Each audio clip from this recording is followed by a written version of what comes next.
பரிசுத்த நாமத்துக்கு மகிமை உண்டாவதாக. நாம் கண்களை மூடி செபிப்போம். எங்கள் அன்பும் இரக்கமும் மிகுந்த நல்ல தகப்பனே, இந்த நாளில கூட உடைய ஓய்வு நாளை ஆராதிக்கும்படி கூடி வந்திருக்கிற எல்லோரையும் நீர் ஆசீர்வதிப்பீராக. உடைய வார்த்தை எங்களுக்கு பலமும் எங்கள் ஆத்மாவுக்கு உணவாக ஆண்டவரே உமக்கு ஸ்தோத்திரிக்கிறோம். நீர் ஆசீர்வதித்து தருவீராக. இயேசு கிறிஸ்துவின் மூலம் கேட்கிறோம் பிதாவே, ஆமேன். அன்பு தேவ ஜனமே, இன்னைக்கு கர்த்தர் நமக்கு கொடுத்த வார்த்தை என்னன்னா, நீதிமொழிகள் 3ஆம் அதிகாரத்துல 33வது வசனத்தை நாம் படிக்கலாம். துன்மார்க்கனுடைய வீட்டில் கர்த்தரின் சாபம் இருக்கிறது, நீதிமான்களுடைய வாசஸ்தலத்திலோ அவர் ஆசிர்வதிக்கிறார். அன்பு தேவ ஜனமே, 2 பிரிவாய் பிரிக்கிறார் ஆண்டவர், துன்மார்க்கன், நீதிமான்.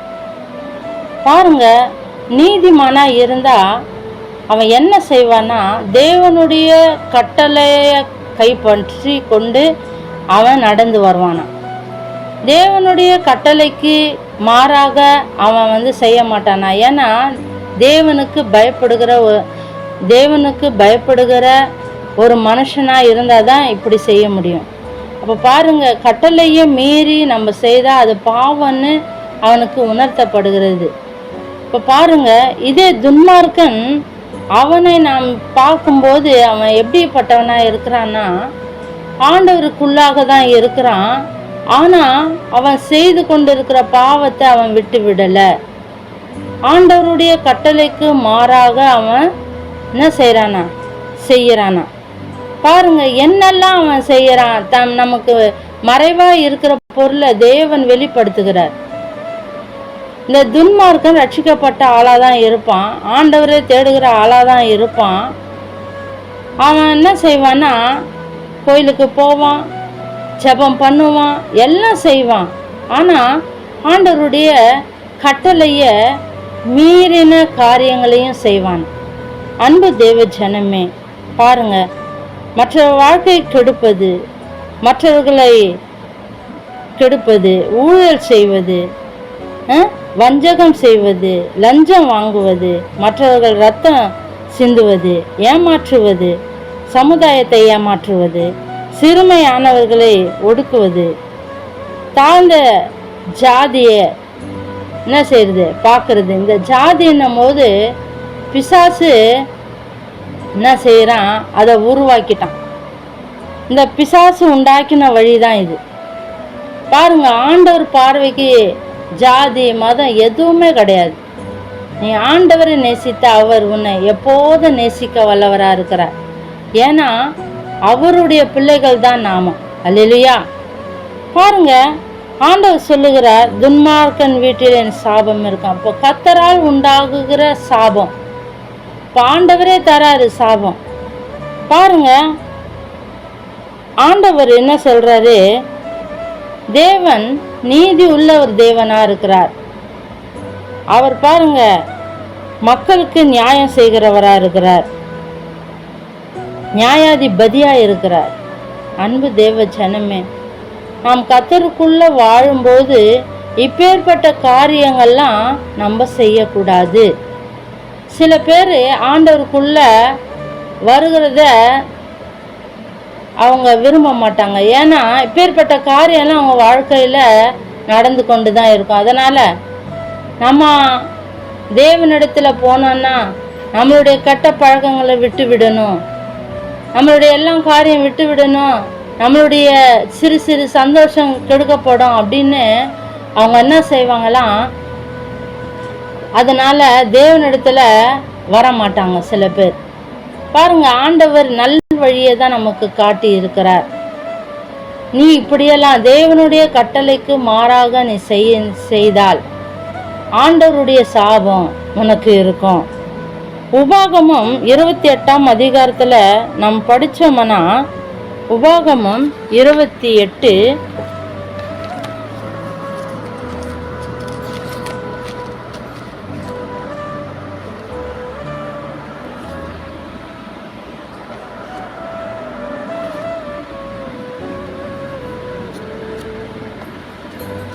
அல்லேலூயா.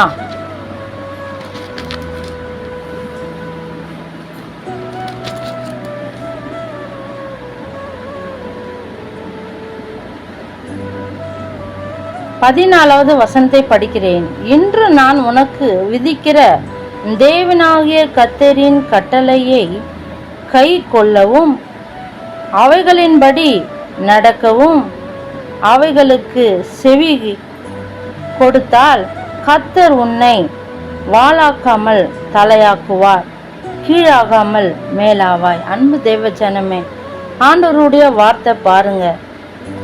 அவர் கட்டளைக்கு கீழ்ப்படிந்தா நம்ம என்ன செய்வாராம், நம்மளை வாளாக்காமல் தலையாக்குவார். எல்லா காரியத்திலும் நம்மளை ஆசீர்வாதமா இருக்க பண்ணுவார்.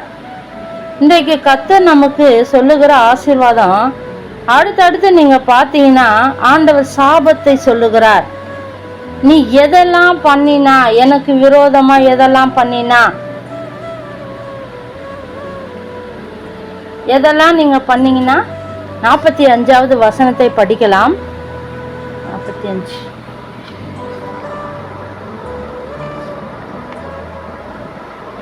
உன் தேவனாகிய கர்த்தர் உனக்கு விதித்த அவருடைய கற்பனைகளையும் கட்டளைகளையும் கை கொள்ளும்படி நீ அவர் சத்தத்திற்கு செவி கொடாதபடியினால் இந்த சாபங்கள் எல்லாம் உன்மேல் வந்து நீ அழிய மட்டும் உன்னை தொடர்ந்து பிடிக்கும். அன்பு தேவ ஜனமே, ஆண்டவருடைய கட்டளைக்கு நாம் கடைபிடிக்காம நாம் போவோமானா இந்த சாபம் எப்படியா இருக்குமானா நம்ம அழியிற மட்டும் நம்மளை தொடர்ந்து பிடிக்குமா.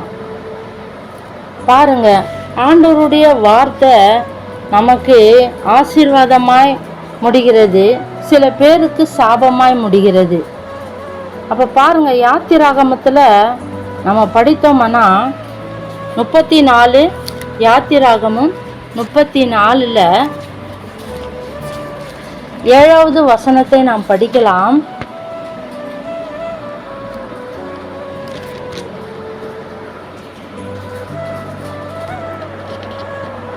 7வது வசனத்தை படிக்கலாம். 1000 தலைமுறைகளுக்கும் இரக்கத்தை காக்கிறவர். பாருங்க, நாம் அவர் கட்டளையை நாம் ஏற்றுக்கொண்டு அதன்படி நடக்கும்போது நமக்கு 1000 தலைமுறைக்கும் இரக்கம் செய்கிறவராயிருக்கிறார்.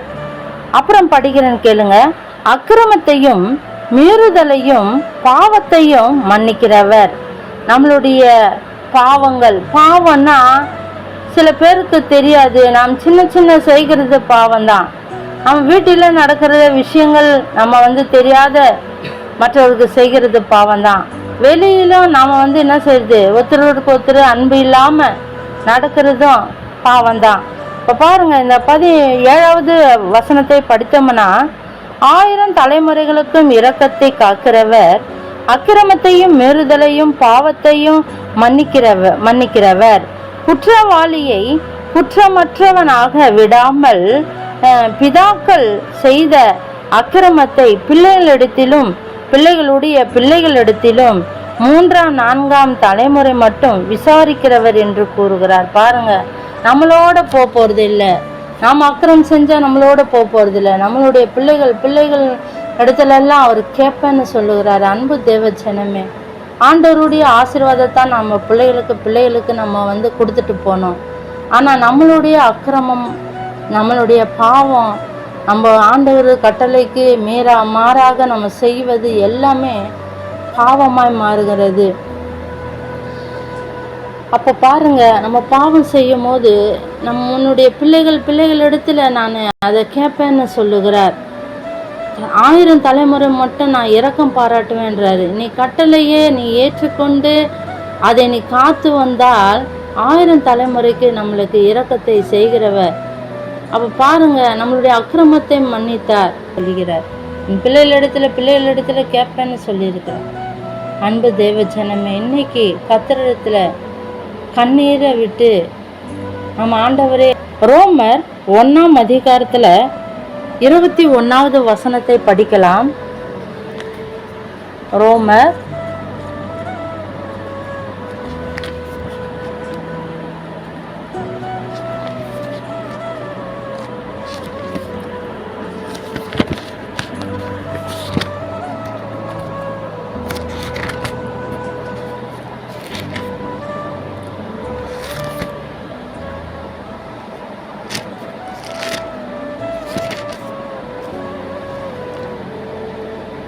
ரோமர் 1ஆம் அதிகாரத்தில் 21வது வசனத்தை படிக்கலாம். அவர்கள் தேவனை அறிந்தும் அவரை தேவன் என்று மகிமைப்படுத்தாமலும் ஸ்தோத்தரியாமலும் இருந்து தங்கள் சிந்தனைகளினாலே வீணர்கள் ஆனார்கள். உணர்வில்லாத அவர்களுடைய இருதயம் இருளடைந்தது. அன்பு தேவ ஜனமே, ஆண்டவரை தேவன் என்று அறிந்தும் பண்ணுகிற காரியம் இதுதான். ஆண்டவர் தேவன் என்று அறிந்தும் அவரை தேவன் என்று மகிமைப்படுத்தாமல் இருக்கிறார்கள் நிறைய பேர். அவர்களுக்கெல்லாம் தெரியும் தேவன் தான் இதை உண்டாக்கினவர், தேவன் தான் எல்லாம் அறிந்து அவங்க என்ன செய்வாங்களாம், உணர்வில்லாத இருக்கிறாங்களாம். அவரை மகிமைப்படுத்தாமல் இருக்கிறாங்க, அவரை ஸ்தோத்தரிக்காம இருக்கிறாங்க. தங்களுடைய சிந்தனைகளை அவங்க என்ன செய்யறாங்களாம், வீணான போன காரியங்கள்ல செயல்படுத்துறாங்க. இந்த காலத்தை ஓட்டுகிறதுக்காக இந்த சிந்தனைகளை அவங்க என்ன செய்யறாங்களாம், பயன்படுத்தி கொள்ளுகிறாங்க. அப்படி பயன்படுத்தும் போது அவங்களுடைய இருதயம் எப்படிப்பட்டதா இருக்குதுன்னா இருள் அடைந்து போகிறது. அப்போ தேவன் படைத்த படைப்புகளை நாம் தேவன் என்று அறிந்து தேவன் தான் ரட்சிப்பு, தேவன் தான் நித்திய வழி. வீட்டிலே கர்த்தரின் சாபம், துன்மார்க்கனா நாம் வாழாதபடிக்கு நீதிமானாய் வாழும்படி கர்த்தர் நமக்கு சொல்லி கொடுக்கிற காரியம் இதுதான். உங்களுடைய அக்கிரமத்தை உங்களுடைய பிள்ளைகளிடத்துல நான் கேட்பேன்னு சொல்லுகிறார். அதே நேரத்துல நீ உணர்வடைந்து தேவனோடு நீ ஐக்கியம் கொள்ளும் போது ஆண்டவர் சொல்றாரு 1000 தலைமுறை மட்டும் இரக்கம் செய்வேன்னு. அன்பு தேவ ஜனமே, இன்னைக்கு கர்த்தர் கொடுத்த இந்த வார்த்தை நிமித்தம் கர்த்தர் உணர்வில்லாத இருதயங்களை உணர்த்தும்படியாக ஆண்டவர் கொடுத்த இந்த வார்த்தைக்காக நான் ஸ்தோத்திரிக்கிறேன். நாம் கண்களை மூடி செபிப்போம். எங்கள் அன்பும் இரக்கமும் மிகுந்த நல்ல தகப்பன், இந்த நாளில கூட தகப்பன் நீர் கொடுத்த இந்த வார்த்தை நிமித்தம் கேட்கிற ஒவ்வொரு உள்ளத்தையும் நீ தொடுவீராக. ஆண்டவரே, நாங்கள் சாபத்தை அனுபவிக்காதபடி தேவனுடைய ஆசீர்வாதத்தை அனுபவிக்கும்படி எங்களுக்கு நீர் உதவி செய்வீராக. அப்பா, நாங்கள் ஆண்டவரே ஏசப்பா உணர்வில்லாத இருதயத்தை ஆண்டவரே எங்களுக்கு கொடாமல் நாங்கள் உணர்வடைந்து ஆண்டவரை ஸ்தோத்தரிக்க, ஆண்டவரை துதிக்க, தேவன் அவரே ஒருவரே என்று அறிந்து கொள்ளும் அறிவை எங்களுக்கு கொடுத்த கிருபைக்காக நன்றி செலுத்துகிறோம். இந்த கரத்தில் ஒப்பு கொடுக்கிறோம். ஆசீர்வதிங்க. இயேசு கிறிஸ்துவின் மூலம் கேட்கிறோம் பிதாவே, ஆமேன். என் ஆத்துமாவே கர்த்தரை ஸ்தோத்திரி, என் முழு உள்ளமே அவர் பரிசுத்த நாமத்தை ஸ்தோத்திரி. என் ஆத்துமாவே கர்த்தரை ஸ்தோத்திரி, கர்த்தர் செய்த சகல உபகாரமும் மறவாதே. ஆமேன்.